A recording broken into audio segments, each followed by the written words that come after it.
Ça va ou quoi? On va faire un sujet de la paracha de la semaine, n'est-ce pas? Parce que là, cette semaine, c'est paracha Vaïef. J'aime pas la de derrière. Et on pose la question pourquoi c'est une paracha Stima, une paracha qui est fermée. À chaque fois qu'on regarde le Sefer Torah, on dit c'est où Vaïefri, on cherche comme ça, Stima. On regarde. C'est pas grave. Et les commentateurs ils expliquent pourquoi, parce que quand Yaakov Avinu est mort, alors le cœur des Bnei Israël s'est fermé. À partir de ce moment, donc il y a plusieurs explications. Une des explications, c'est qu'à partir du moment où le Gadol Hador est niftar, même s'il y avait encore, etc., même s'il y avait encore les Shvatim, et même si le vrai Shehiboud, le vrai esclavage n'a commencé que à la mort des Shvatim, quand le dernier des Shvatim est mort, le vrai esclavage a commencé. Néanmoins, la mort de Yaakov Avinu, c'est le début de l'exil réellement, puisque c'était le voilà. Donc dans la paracha de cette semaine, on raconte bien sûr la mort de Yaakov Avinu, les brachot, mais on raconte aussi son enterrement. Ok. Et c'est ce qu'on avait vu ensemble dans la Maseret Sota. On avait vu ensemble l'enterrement de Yaakov Avinu, ce qui s'était passé, que ça avait été venu, il avait fait un petit peu de balagan. On va essayer de voir, on va revoir ce passage ensemble, on verra un petit peu sur le. Ouais, des commentaires du Maral de Prague et du Ben Ishraï. Je vous explique un petit peu des choses un petit peu plus profondes dessus, c'est très intéressant. Ok. Alors on y va, c'est Maseret Sota, Yud Gimel, Daf Yud Gimel, Amud Aleph.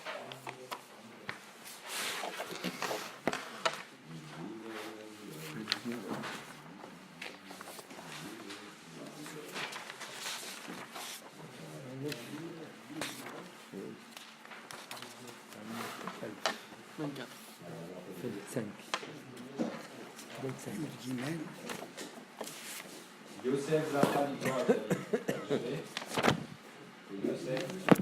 Yosef a eu le mérite d'enterrer son père.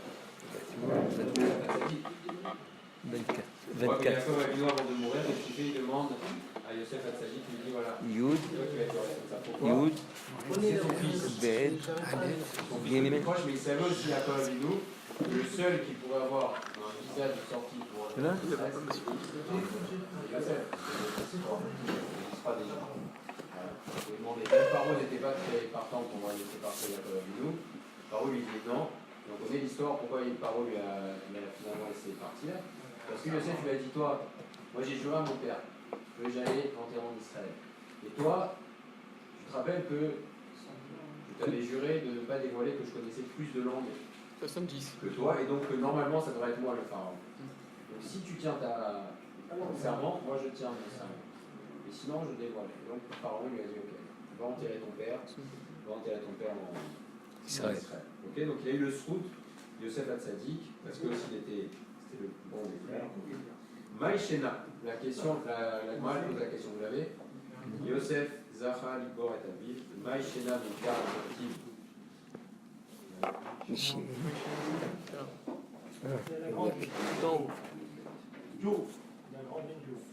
Voilà, Maïchena. Maïchena. C'est bon? Tout là? Alors on va lire la Haggadah, d'accord? C'est un sujet de Haggadah du chasse, et après on posera des questions. Ok? Et on y va. Maïchena. Pourquoi? Quelle est la différence? Meikara au début, c'est marqué Vaya al Yosef Libor et Aviv. Au début, c'est marqué que Yosef est monté pour enterrer son père. Vaya al Kol Abde Paro, et sont montés avec lui tous les serviteurs de Paro. Ve'adar, et après Vechol Bet Yosef Ve'echad ou Bet Aviv. Et après, juste après, on parle de qui? Toute la maison de Yosef et ses frères et la maison de son père. Donc on voit que dans l'ordre, au début, comment? Pourquoi les serviteurs sont montés dessus? Ils sont montés pour lui faire un cadeau à Yaakov Avinu. Donc on voit qu'au début, dans la paracha, c'est marqué comment? Sont montés Yosef, dans l'ordre, Yosef, les serviteurs de Paro et les frères de Yosef. Ou Maïchena les Basof, et à la fin, c'est marqué comment? Dit-il, Vayashov Yosef Mitzrayma, Hu Ve'echav. Yosef est revenu en Égypte, lui et ses frères, Ve'adar, Vechol, Aoli, Ito, Ligor et Aviv. Et qu'en troisième position, on parle de ceux qui étaient venus. Donc du coup, on voit que quoi? À la fin, la deuxième fois qu'on parle, c'est-à-dire au retour de l'enterrement, on voit que les frères, ils sont passés apparemment en deuxième position d'importance. Au début, c'était Yosef, les Égyptiens et Les frères. et à la fin, c'est Yosef, ses frères et les Égyptiens. Donc apparemment, ils ont gagné du galon. Ils ont pris du galon, les frères. Alors il dit comme ça, Amar Rabbi Yochanan, retenez bien ça parce qu'il y aura des questions de Ben Ishraï là-dessus. Amar Rabbi Yochanan, Bitrila, au début, Hachelora ou Birodan chez Israël, tant qu'il n'avait pas vu le kavod de Israël de Yaakov Avinu, l'Ona Gouba une kavod. Ils n'ont pas donné les Égyptiens lui ailleurs. Ils n'ont pas vu trop de kavod. Ou le Bassov, mais à la fin, chez Raoul Birvodan, quand ils ont vu le kavod, Nagou Ben kavod. Alors ils ont vu qu'il y avait un grand kavod, et là eux aussi ils se sont dit, ah ben nous aussi on va donner du kavod. Alors c'est quoi le kavod?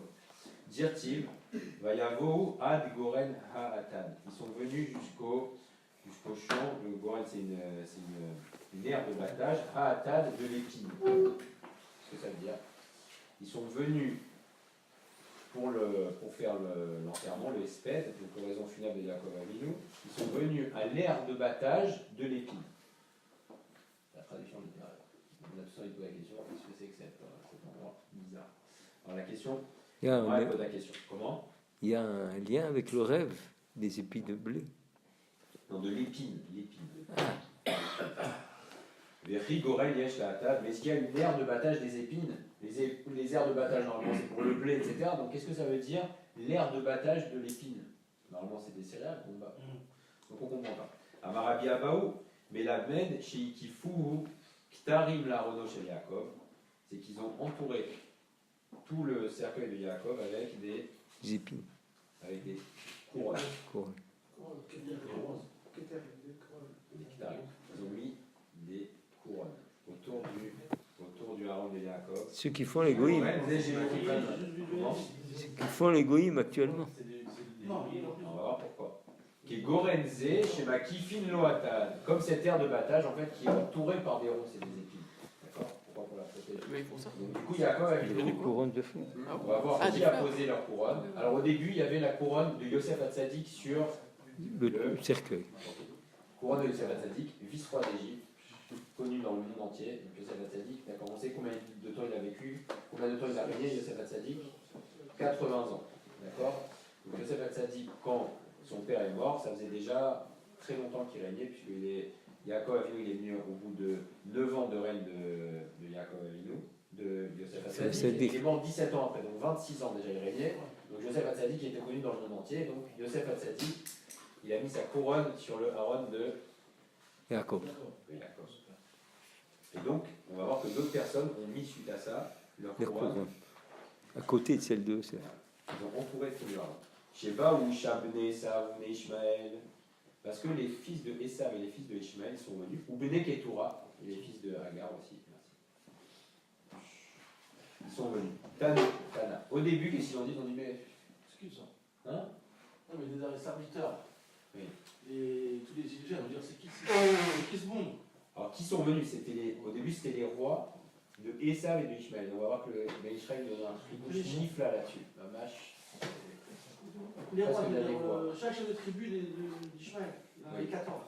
Donc, quand ils ont vu arriver le cercueil de Yaakov, il y a eu les Bnei Esav, qui avaient déjà des princes et des rois, et les Bnei Ishmael, qui avaient aussi des princes et des rois, alors que nous, on n'avait pas encore de princes et de rois. Ils sont venus. Tana Kulam les Milchamabo. Ils sont tous venus pourquoi? Pour faire la guerre. Ils ont dit, allez, je vais régler les comptes maintenant, Esav, Ishmael. C'est règlement de compte en famille. Donc, ils sont venus pour régler des comptes. Régler des comptes, tous pour faire la guerre. Ils sont venus. Kevan, Sheraou, Kitrochel, Yosef, mais quand ils ont vu la couronne de Yosef, vice-roi d'Égypte, Shetal ou Barono Shel Yaakov, sur le cercle de Yaakov, Natlou, Kulam, Kitrehem, Utlaou, Barono Shel Yaakov. Tous, ils ont tous enlevé respect, ils ont tous mis leur couronne sur le cercueil de Yaakov. Tana, Shloshim et Shishak Tarim Nitlou Barono Shel Yaakov. Et donc il y a eu 36 couronnes sur le cercueil de Yaakov. Ok. Donc on retient ça, que les Bnei Esav et les Ishmael qui sont venus pour se battre, ils ont vu la couronne du vice-roi d'Égypte, ils ont dit là, bas, et donc du coup, ils ont mis ça, donc ils ont déposé leur couronne, et donc le cercle de Yaakov Avinu s'est retrouvé entouré de 36 pierres. Ok. Et on continue. Après, ça va parler du Esped de Yaakov Avinu. On va Ispedou Sham, Isped Gadol, et Kaved Meot. Et suite à ça, qu'est-ce qu'ils ont fait? Ils ont fait un très grand Esped, une très grande oraison funèbre. Kaved, Meot, très grand. Après, ils ont pris le deuil, etc. Tana. Afilou Soussim et Afilou Chamouri. Même les chevaux et même les ânes, ils ont crié. Alors il y a deux explications. Il y en a qui pensent qu'ils ont habillé les chevaux et les ânes en noir, etc.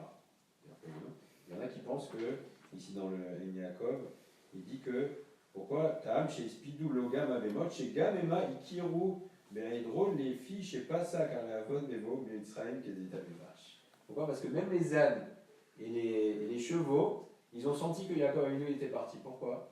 Parce que quand Yaakov Avinu est arrivé en Israël, il n'y a plus la famine. Ça s'est arrêté immédiatement la famine. Et donc ils ont vu que dès qu'Yaakov Avinu est reparti, il n'y avait plus de bracha. Donc même les chevaux, ils se sont dit, ils ont dit, il n'y a plus Yaakov Avinu. Même eux, ils ont senti que le tzaddik était parti. Voilà, ça c'est le Hilul Yaakov.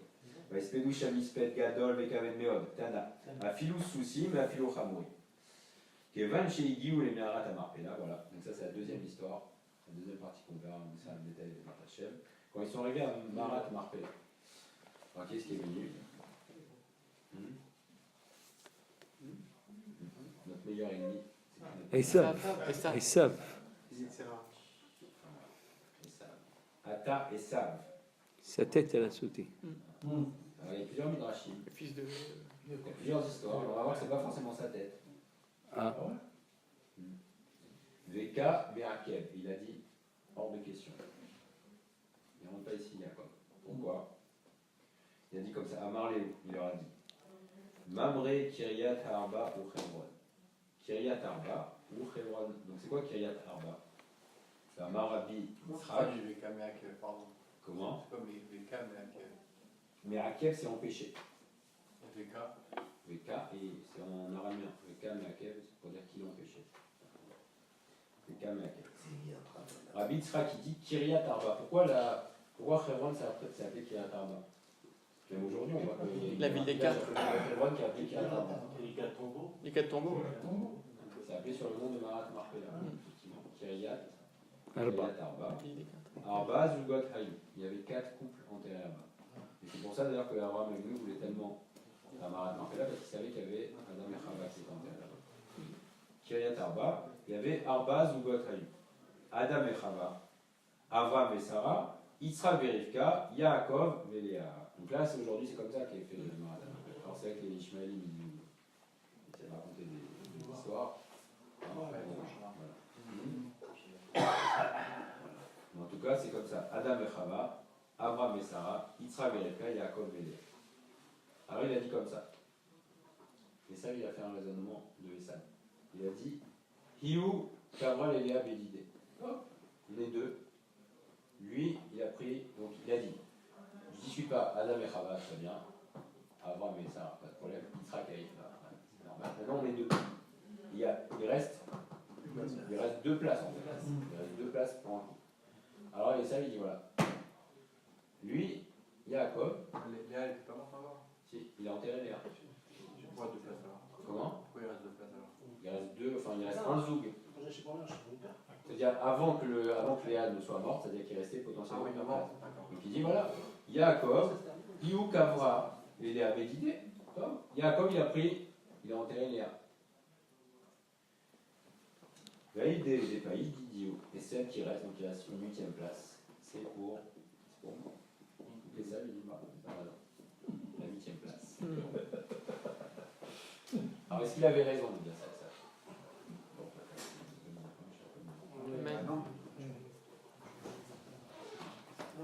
Il a raison, non?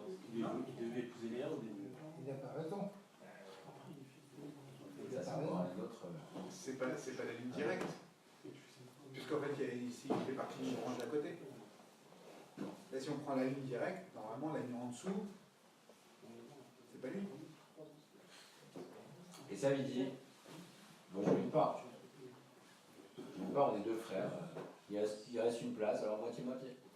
Ah, parce qu'il devait se marier avec Théa. Alors c'est pas rapporté cette réunion, parce que finalement il s'est pas marié. Il n'y avait pas de vue a priori sur l'air. Il dit comme ça, à brûler. C'était que des coups. Donc sa logique c'est quoi? C'est qu'il dit, comment? Non, c'était que des coups. Il n'y a pas de raison, il n'a rien à faire. Et ça, c'était que des coups de toute façon. Non, lui il estime, il dit voilà, il reste une double place. C'est une part, la moitié pour Jacob, la moitié pour moi. Après chacun fait ce qu'il veut dedans. Lui il a dit, Jacob il a choisi, moi je veux monter avec moi dedans. C'est son choix. Alors ils lui ont dit comme ça, à brûler. Zabin Touminar, Zabinta, mais tu nous l'as vendu. Tu as vendu. Droit d'aînesse. Non, Non. pas le Non. droit d'aînesse. Il a vendu sa part, on a marqué là. Ah, Il a vendu là, le droit d'aînesse. Mais à part ça, Yaakov aussi il a donné tout son argent ah, pour avoir. Donc il y a eu deux transactions. Ah, mais quand on a vu ça, alors. Ouais, c'est avec le corps. C'est pas marqué dans la Torah. C'est pas marqué à toi, voilà. Ah ouais, c'est pas marqué. C'est pas marqué dans la Torah. Hmm. Mais qu'est-ce qu'il a fait? Il a dit voilà, Zinté, quand il a vendu la Bechora, aussi il a vendu aussi sa part dans. Il y a un midrash là-dessus, hein. Il rapporte ici, voilà, le marin il dit. Alors il dit comme ça Amar Léou, Nedi, Desabini, Bechiruta, Pshituta, Misabini. Alors là, au début, il parle de la Bechora. Il dit, mais les fils, ils disent, là, tu as vendu ta Bechora, d'accord? Donc normalement, tu n'as plus de part. Il dit, oui, mais c'est vrai que j'ai vendu ma Bechora. Mais Bechora, ça donne droit à quoi? Ça donne droit à Pishna, il m'a deux parts. Donc du coup, j'ai quand même une part normale. voilà, une place. Ok, je veux bien que j'ai pas deux parts, mais au moins que j'ai droit à une part. Ok, et là, ils disent, Amré, ils lui ont dit, oui, tu as aussi vendu ta part dans Marat Marpel. Dirtiv, il a fait un shtar. Il a fait un contrat. Dirtiv, Bekivri, Asher, Karitili, Beretz, Kenan. Voilà, c'est dans la Torah en fait. Il dit comme ça, Bekivri, de mon tombeau, c'est Yaakov Avinu qui parle, Asher, Karitili, Beretz, Kenan, que j'ai acheté. Au Beretz, Kenan. Donc Yaakov Avinu, lui-même, il a fait une transaction pour acheter son tombeau en Beretz, Kenan. Donc il a acheté, non seulement il a acheté la Bechora à Esav, mais en plus, il a donné tout son argent à Yaakov Avinu. À Esav, il lui a fait Kari, il lui a fait un tas comme ça. Avec tout son argent, il a dit voilà, tu prends l'argent, mais moi je prends la part. Voilà. Papillon. Il a dit mais moi je prends la part dans Marat Marpella. Et Esav a accepté. Rabbi Yochanan, Mishum Rabbi Shimon ben Yotzadak. Et Rabbi Yochanan dit au nom de Rabbi Shimon ben Yotzadak, En Kira et la Lachon Mechira. C'est quoi Kira? C'est la vente. Donc on voit que Yaakov Avinu, il a bien acheté la part de Marat à Marpella à Esav. Donc Esav n'avait rien à dire. C'était vraiment de la mauvaise foi. Il est venu, il a dit C'est quand même dingue. C'est-à-dire on a tous nos sages, ils ont quand même acheté. On a payé quoi. On a des preuves qu'on a payé la terre de l'Israël, Marpella, les trucs. Et on continue à nous dire, je sais pas. Jusqu'à la fin des temps, ça va être comme ça. Toujours on va nous. Incroyable. Et Toujours on va nous. Et à la fin, ils vont qui reconnaître. c'est qui a payé? En François Clébois, ils ont payé quelque chose, ils ont fait les barbares, hein, c'est tout. C'est vrai qu'Abraham Avinu, il voulait payer Dafka pour Il voulait payer que ce soit vraiment un Kinyan Gamon. En Kira et la Lachon Mechira. Donc Yaakov Avinu a bien acheté à Esav sa part dans Marat Marpella et Esav il dit non. Non, pas du tout, mauvaise foi. Alors chez Ken, Corinne et Mechira, Kira. Parce que dans les contrées lointaines, on appelle une vente, on l'appelle Kira. Ok, alors venons, on continue. Amar Léou. Il leur a dit, ah bon? J'ai vendu ma part. Ramène-moi le shtar. Avouli Guéret. Maintenant c'est devenu un bon juif et ça. Donc donnez-moi le shtar. Donnez-moi le contrat. Hein? Oui. Abroul lui a dit, il gratte à Bérin des Mitzrayim, mais le contrat il est en Mitzrayim. On n'a pas pris le contrat, parce que jamais ils auraient pensé, les fils de Yaakov, que ça il aurait été tellement de mauvaise foi comme ça qu'ils l'ont dit, donc ils ont laissé le shtar en Mitzrayim. Alors Ouman, Nizil, alors qui va aller? Nizil, Naftali. On a vu que Naftali dans la parasha de la semaine dernière, Yaakov Avinu, Yehuda, il envoyait faire le tour de tous les marchés d'Égypte en 2 minutes. Et donc Naphtali, il est comme une gazelle, une biche. Donc Nizil Naphtali, des Khalil Kailata, qui court comme une biche. Dire-t-il, Naphtali alaya shlucha, anoten imre shafer. Atikri imre shafer, et là, imre sefer. Il dit le passage qui dit imre shafer, et il dit imre sefer. C'est quoi imre sefer? Ça parle à propos du sefer, de la lettre, de l'acte de l'acte de mort. Donc Naphtali a été envoyé pour chercher la lettre en Égypte. Top.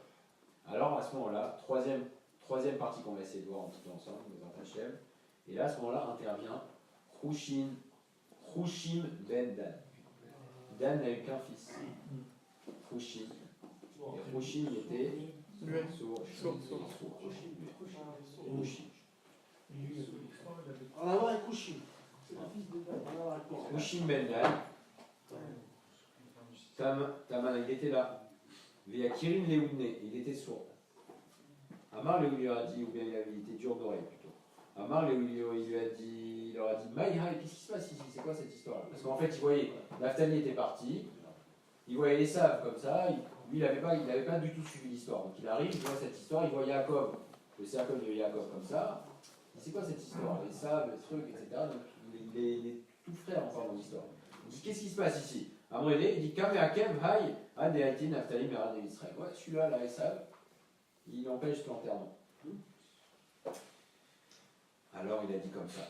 Amarléou, il leur a dit Hushim ben Dan, et là on va prendre un grand yesod à partir de là. C'est le Maral qui nous révèle ça, il dit comme ça. Amarléou, Ve'ad Deati Naphtali, Merad et Israël, Yé Avi, Abba Moutal, le Bisayon. Et jusqu'à ce que Naphtali revienne, mon grand-père il va rester comme ça, posé, il n'aura pas le droit d'être enterré. Il n'a pas accepté ça. Alors il a dit, mais Shakal Kulfa, il a pris un bâton. Kulfa. Oui, il a Marchi Areshi lui a donné un coup sur la tête. Natrou est né. Et les yeux de Esav sont tombés. Comme les... C'est pas la tête, ils sont décapités. Ses yeux. Il est mort. Et ses yeux tombent comment? Ouais, Oui. avant. Nafla Nakara de Yaakov, ils sont tombés sur les pieds, aux pieds de Yaakov. Et là, Patrinou Yaakov les nés vers. Et là, Yaakov il a ouvert les yeux. Et il a rigolé. De là, on voit que Yaakov l'omet.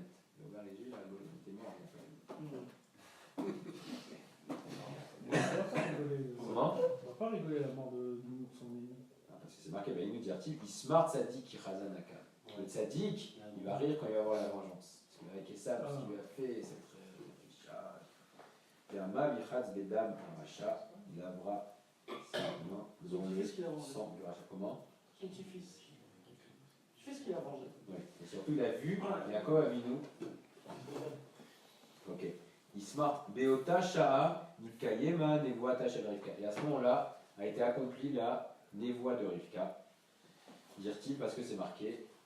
Rivka, Imenu, quand elle a vu que Esav et Yaakov étaient en train de se disputer, elle s'est plainte. Elle a dit quoi? Lama Eshkal Gam Shnechem Yom Echad. Pourquoi les deux fils ils vont mourir le même jour?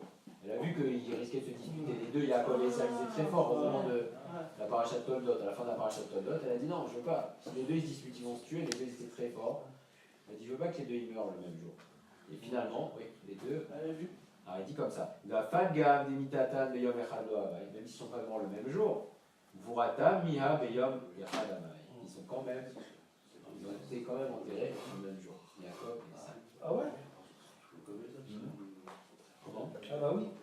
Ils sont pas bons. Et il a Yasek et Yosef. Et si Yosef ne s'était pas occupé de Yaakov, Arua Milo Avou Measkebe, quoi, ses frères se sont suroccupés. Alors il donne un principe actif, Vaïsou Otobana Varsakenan, Amrou, Anirulo Kevodo Bemlachim Yoter, Mibed Yotov. Le roi, c'est mieux qu'il y ait un kavod par les rois que par des personnes simples. Donc comme étant donné que Yosef a dit que c'était le plus rachou des frères à ce moment-là, c'était le roi, etc. Donc c'était mieux que ce soit lui qui s'occupe. Et on voit que c'est ce qu'on avait vu ensemble. Mida Kenegen Mida, comme Yosef Hatzadik, c'était le plus grand et il s'est occupé de son père. Alors qui c'est qui s'est occupé de ses os? C'est Moshe Rabbeinu qui était le plus grand de l'époque. Top. Alors maintenant, donc, on a vu cette Agada, d'accord, avec l'intérêt. Et maintenant, on va poser quelques questions que pose de. Et l'intérieur, ça. Comment L'intérieur, ça. Et ça, on est parti dans la qui dit que sa tête. Ok. Alors, si on revoit un petit peu, garder les Maroc, parce qu'il y a plusieurs questions. On va commencer par le Ben Ishraï, qui pose des questions. Alors, on a vu que, au début, les Égyptiens, au début, on voit qu'ils ne respectaient pas les frères de Jacob, n'est-ce pas? Puisqu'ils étaient au début en 3e position. Et on voit qu'après, ils sont passés en 2e position. Et on dit pourquoi? Parce que quand ils ont vu le kavod, qui a été rendu, quand ils ont vu les couronnes, alors à ce moment-là, ils ont dit, ils leur ont donné de l'importance. Il y a un problème dans ça. Le Ben Ishraï pose une question. Il dit, je comprends pas. Le kavod qui a été rendu là, c'est pour qui qu'il a été rendu? Pourquoi ils ont posé les. Pourquoi ils ont posé Yosef. Pour Yosef? Non. Pour Yosef. Quand ils ont vu la couronne de Yosef, alors à ce moment-là, qu'est-ce qu'ils ont fait? Ils ont posé leur couronne. Ils ont posé leur couronne. Donc du coup, en quoi les Mitzrim, ça a augmenté le kavod des frères, puisque de toutes les manières, c'était pour le kavod de Yosef. Mais Yosef, c'était déjà leur roi. Donc en quoi le fait qu'ils aient posé pour le kavod de Yosef, ça a augmenté le prestige des frères de Yosef à leurs yeux, sachant que Yosef était déjà rachou. Une bonne question. Ok. Alors comment il dit le Ben Ishraï? Il répond comme ça. Il dit en fait, les Mitzrim ils se sont trompés. Ils ont vu Béhémet, les princes de Esav et de Ishmaël, ils ont posé leur couronne. Pourquoi? Parce qu'ils ont vu la couronne de Yosef. Mais eux, qu'est-ce qu'ils se sont dit? Ils ont dit, en fait non, ils mettent ça sur la couronne, sur le tombeau de Yaakov, par honneur pour Yaakov. Et là, effectivement, ça a changé. Alors pourquoi ça a changé tellement leur perception des frères de Yaakov? Parce que au début, ils voyaient les frères de Yaakov. Bon, Yosef, il était vice-roi d'Égypte. Mais les frères de Yaakov, quand ils sont arrivés en Égypte, ils ont dit on est des bergers. Ils n'avaient pas de roi. C'était des gens qui étaient apparemment des gens simples. Et les Mitzrim, ils voyaient qui? Ils voyaient la famille de Abraham. C'est qui la famille de Abraham? Yaakov. Il y avait aussi Ishmaël et Esav. Et donc les Mitzrim, qu'est-ce qu'ils voyaient? Ils voyaient que les fils de Esav, ils avaient déjà des rois. Ils étaient déjà importants. Les fils de Ishmaël, ils avaient déjà des rois, ils étaient importants. Et les fils de Yaakov, c'est des bergers tout simples, etc. Donc du coup, pour eux, les Mitzrim, ils pensaient que les plus faibles de toute la famille de Abraham, c'est qui? C'est les fils de Yaakov, ils n'avaient aucune importance. Et quand ils ont vu maintenant que les fils de Esav et de Ishmaël, ils mettent les couronnes sur le tombeau de Yaakov, ils pensaient que c'était par honneur pour le tombeau de Yaakov, ils se sont trompés. Alors ils ont dit, donc là maintenant en fait, Esav et Ishmaël, toute la famille d'Abraham, qu'est-ce qu'ils font? Ils reconnaissent que c'est Yaakov le plus important de la famille. Et donc du coup, ils ont dit, on va changer l'ordre maintenant. Donc on comprend que les fils de Yaakov aussi sont importants. Donc on voit une très belle explication, mais on voit aussi à quel point Kadosh Baruch Hu, comment il fait finalement pour redonner aussi du kavod à Yaakov. Alors pourquoi ils continuent un petit peu sur l'histoire des couronnes. Le Ben Ishraï pose des questions. Pourquoi ils ont mis les couronnes comme ça? Alors il me parle un peu, c'est un peu Alpisod. Il explique, et là il nous dit, Mamash, on dirait des paroles de Névois qu'il nous dit. Il nous dit comme ça. Les couronnes, ça fait référence à la Sitra Acha. C'est quoi la Sitra Acha? C'est les forces du mal. Okay. Alors pour les Mekoubalim, je ne sais pas s'il y a des Mekoubalim parmi vous. Pas de Mekoubalim. Je vais à part vous, il y a des Mekoubalim. Donc il dit pour les Mekoubalim, toute la force de la Sitra Acha, des forces du mal, elle est dans la tête. Elle est dans la tête. Et tout le corps des forces du mal est vide. Et il dit de là, c'est pour ça que le Nachash, le serpent, où est son venin? Il est dans sa tête. D'accord? Donc quel rapport maintenant avec quel rapport? Alors il dit ça, c'est un remèze pour la fin des temps. Tout ça. Parce que Esav et Ishmaël, ça représente les forces du mal, les Umat Haolam. Et il dit ici, regardez, c'est extraordinaire, il dit comme ça. Mais Yumunachim Etzel Aviem chez Israël, la reine assez d'Imion et d'Abba, ok, et il dit comme ça. Chez M, Yu Ikar Kol Aumot Be'acharit Ayamim Kodem Biat Amashiach Bimar Be'avinu. Il dit pourquoi dans la paracha, là, dans cette paracha, on nous parle des fils de Esav et Ishmaël, c'est pour nous donner un remède pour la fin des temps, que les deux peuples principaux à la fin des temps, c'est qui? Ce sera Esav et Ishmaël, donc c'est Ben Ishmael qui nous dit ça. Ce sera les deux, on voit aujourd'hui les maîtres que c'est les deux grands pôles dans le monde.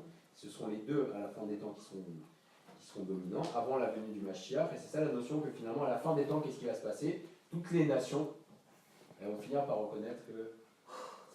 Voilà, et donc c'est ça que Esav et Ishmael, à la fin des temps, qu'est-ce qu'ils vont faire? Comme ce qu'ils ont fait pour Jacob, ils vont déposer la couronne qui est la force de la Sitra Achra. Et la force de la Sitra Achra, c'est quoi? C'est que la Sitra Achra, les forces du mal, elles prennent des nitzotzot de Gdusha, des étincelles de Gdusha. Et donc qu'est-ce qui va se passer à la fin des temps? C'est que les forces du mal, qu'est-ce qu'elles vont faire? Elles vont prendre leur couronne, vont prendre finalement les nitzotzot de Gdusha à Yaakov Avinu, à la venue du Mashiach. Donc ça, c'est dommage, Sod extraordinaire. Ça, c'est comment? Oui, elles s'annulent, elles vont reconnaître, elles vont rendre finalement la société. Alors venons, on continue encore et après on finira par le sujet de Hushim Ben Dan. Il pose la question encore le Ben Ishraï. On a vu que Hushim Ben Dan, il a pris quoi? Il a pris L'épée. Kulfa. Ok. Alors là, pareil, il va rentrer des systèmes très très aussi. Kulfa, c'est un bâton. Ok. Alors il va nous expliquer, il dit pourquoi Kulfa. Kulfa, c'est écrit Kouf, Vav, Lamed, P, Aleph. Ok. Alors Kulfa, on peut le séparer en deux. On peut prendre le Kouf. Ok. Et après on a Ulfa. Et Ulfa, c'est les mêmes lettres que Alouf. Alouf, c'est qui? Général. Qui c'est qui a des Alouf? Les généraux. Ah, et ça. Alouf et ça. Donc on va prendre Kouf et Alouf. Alors Kouf, c'est quoi? C'est la gématria de Kouf, c'est combien? 100. Et les lettres de sa mère même, l'ange du mal, c'est 100. Ok, donc on a Kouf et Ulfa, c'est Alouf. Ok. Et il explique que Alouf, c'est les mêmes lettres que Ophel. Ophel, c'est l'obscurité. Et qu'à la fin des temps, les Aloufés et Esav, les rois de Esav, qu'est-ce qu'ils vont se faire? Ça va se transformer en Ophel, en obscurité pour eux. Et donc il nous explique comme ça. Il dit c'est quoi Kulfa qu'il a pris Kulfa? C'est qu'il y a deux émanations des forces du mal dans le monde, qui est représentée par Esav, n'est-ce pas? Il y a l'émanation en bas, c'est qui? C'est les princes de Esav, Alouf. Et l'émanation en haut, c'est qui? C'est sa mère même, c'est l'ange tutélaire de Esav. Donc du coup, Dan, qu'est-ce qu'il a fait? Hushim Ben Dan, il a pris Kulfa. Kouf, donc il a cassé en même temps le Kouf, il a cassé en même temps le Samer même et aussi le Alouf. Donc il a cassé, il casse en même temps la force des Mala et la force, les Mata de Esav. Et il rajoute, il dit Hushim, dans les lettres de Hushim, il y a quoi? C'est le même lettre que Nahash. il y a toutes les lettres de Mashiach. Hushim, si on inverse les lettres, c'est les mêmes lettres que Mashiach. Donc il dit d'ici on a un remèze que le Mashiach, qu'est-ce qu'il va faire? Il va casser non seulement les forces de Esav en haut et les forces de Esav en bas. Comment? Ishmael n'est pas une puissance dominante. On voit qu'il n'y a pas d'exil de Ishmael. C'est pas un des exils d'Ishmael. Ishmael, il vient à la fin de l'exil de Édom. Finalement, c'est un peu la fin. Et on voit qu'à la fin de la paracha qui parle de Ishmael, le frère de Sarah, on voit qu'il est tombé devant ses frères et après c'est marqué Eletol dot Yitzhak. Rav Benishu, une fois, il a dit dans son shiur que c'est quoi? C'est dès que Ishmael va tomber, alors Eletol dot Yitzhak et Mashiach va venir. Donc on a un remède dans la Torah que la fin de l'exil de Édom, et c'est ce qu'il nous dit le Ben Ishraï, la fin de l'exil de Édom sera dominée par Ishmael. Mais Ishmael en soi n'est pas un exil individualisé. Donc là il nous dit comme ça. Alors maintenant on retient un petit peu l'histoire de, on va essayer d'approfondir un peu avec le Maharal, l'histoire de Hushim ben Dan. Donc on a vu, il nous dit Hushim, il est venu, et c'est le Mashiach, ça représente le Mashiach qui va venir et qui va casser aussi bien l'émanation D'en haut, d'en bas. sa mère même que les Alufé. Ok, donc ça c'était le Ben Ishra. Alors maintenant on va voir maintenant un peu ce qu'il nous dit le Maharal sur l'histoire de Hushim. Et là il y a un grand yesod. Il nous dit comme ça. Pourquoi Hushim ben Dan? Puisqu'il a eu Hushim ben Dan qu'il a pas un bâton qui a. Parce qu'il était sourd. Oui, il était sourd. Il Là, bam, il met un coup de. Parce qu'il était sourd, alors il prend un bâton, il est plus. Un peu comme notre ami. Alors il nous explique un grand prix de Juif. Il dit comme ça. Hushim ben Dan, Tamanava, il était sourd. Et ce que n'a fait aucun des Jvatim, pourquoi? Parce que personne n'a pris l'initiative de taper ça. Personne n'a dit mais écoute, on va pas laisser notre. Pourquoi? Parce que discussion les autres. voilà, parce que tous les autres en fait, ils ne pensaient pas au début que Esav allait venir. Quand ils ont vu Esav, ils se sont dit bon, ça va être une petite discussion. Donc ils ont commencé une petite discussion gentille. Et après, ils ne pensaient pas que ça allait en venir jusqu'à aller chercher la lettre en Égypte, etc. Et donc du coup, effectivement, qu'est-ce qui s'est passé? Eux, ils n'avaient pas de hit-orerut. Hit-orerut. Ils n'avaient pas d'éveil intérieur. Parce que finalement, Ils sont en train de dormir. ils sont entrés dans une discussion. Et ça lui a dit voilà. Et truc, et le contrat, et qui me dit, eh non, et moi j'ai ma part, et la Bechora, et j'ai la moitié, j'ai la part, et montrez-moi, et le shtar, et envoie Naftali. Et donc finalement, ils sont rentrés dans une discussion qui fait que ils étaient plus capables de prendre une décision ferme, ils n'avaient plus la hitorerut. Pourquoi? Il dit chez En Koar Haïtorut, Nimtsa, et la Rakacher, Adavar Ao, Chidush Lomer. Parce qu'il y a de hitorerut que quand la chose est nouvelle. Et on verra, effectivement, très souvent, il va y avoir quelque chose de nouveau, on va être intéressé. Et après, qu'est-ce qui se passe? Souvent, on s'habitue. C'est vrai ou non? Très souvent, quand c'est nouveau. Et donc, quand il y a une chose positive qui est nouvelle au début, allez, on va aller. C'est ce qu'ils font quand ils lancent des nouveaux produits, etc. Qu'est-ce qu'ils font? Ridouche, tac, ils font tout un. Pourquoi ils créent une hitorerut qui fait que le fait que ce soit un ridouche, ça nous entraîne à agir. Et donc, eux, ils n'avaient pas de hitorerut. Mais lui, en fait, il n'a pas su du tout la situation. Il est venu, il ne savait rien du tout. Et là, on lui a tout expliqué d'un coup, en fait. C'est pas qu'il a eu le temps. On lui a dit, voilà, il s'est passé ça, tac. Donc, il a tout eu d'un coup. Il n'a pas eu d'étape, et là, du coup, là, effectivement, pour lui, c'était quelque chose de nouveau. Et là, c'était comment? C'était inacceptable. C'est inacceptable, il a dit non. Là, effectivement, il a eu une réaction que les autres Jvatim, ils se sont fait endormir. Il y a une notion de dire, parfois, il faut être comme Hushim ben Dan. C'est comme Pinchas. Voilà. Parfois, il faut faire comme Hushim. Parfois, quand on rentre dans trop de pitbulling et des discussions, etc., des fois, il faut avoir une réaction ferme parce que toutes les situations, on s'y est habitué, finalement, on perd cette capacité d'éveil à Et travers ça, c'est ça le grand homme. Quand tu intellectualises tout comme ça, tu prends le temps, tu t'endors. Mais ce qu'il disait, c'est bon, je vais aller en parler dans la politique.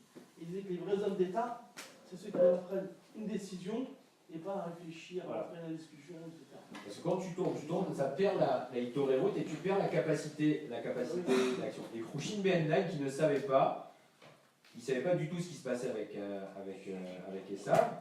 Alors, comme il y avait déjà la marque loquette pour les autres, etc., alors, lui, il a pu agir. Ok. Alors, il rapporte maintenant le Maharal qu'il y a une marque loquette. Qui a tué Esav? Il y a la roquette. Comment ça va? C'est Marc Loquet. Là, on voit qui est-ce qui a tué ça, apparemment. Non. Qui a tué ça, là? Hushim. Bâton sur la tête. Ok. Donc ça, c'est Hushim ben Dan qui a tué ça. Il y a un midrash qui rapporte qui est-ce qui a tué. Non. C'est Yehuda. Il y a un midrash qui pense que c'est Yehuda qui a tué ça. Alors je vais vous expliquer Maral pourquoi c'est logique que ce soit Hushim, et c'est logique pourquoi c'est logique que ce soit aussi peut-être Yehuda. Il y a un Midrash, et notre Maral, d'accord, il a dit que c'est Hushim. Alors pourquoi? Pourquoi ce serait plutôt Yehuda et pas Hushim? Ok, il dit comme ça, Klala Dava.